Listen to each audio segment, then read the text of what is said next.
IPTV stream is provided by an Android set-top box connected to the internet. Today, on the right screen, I will show you a demo with the set-top box that integrates a live feed player as well as an SDK from Smart that manages the interaction with the Smart ad server. But it could also work within an app integrating our Smart SDK.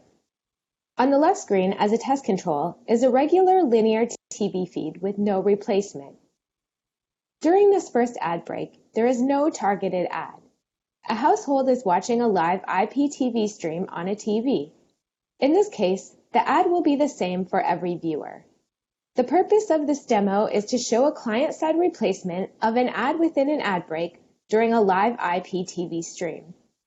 The ad is targeted to a specific audience segment, such as young couples with babies, music fans, or sports fans, for example. This is called a DCO, or Dynamic Creative Optimization scenario, where the last ad is replaced by an ad from the same advertiser for the same product, but targeted to our specific sports fan audience group. Let me explain the steps of the workflow. To begin, the player reads the live IPTV feed. A few seconds or minutes before the ad break starts, the player detects SCTE35 markers in the feed.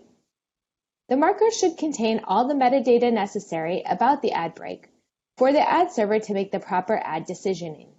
In particular, the markers enable us to know which ads are replaceable. Using the Smart SDK, an ad call is performed.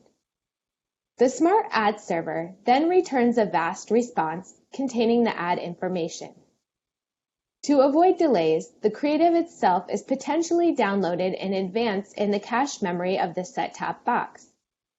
Whenever the replaced ad is supposed to start, an ad player appears over the live feed original ad and plays the targeted ad instead.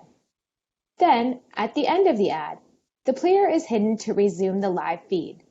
This process is frame accurate.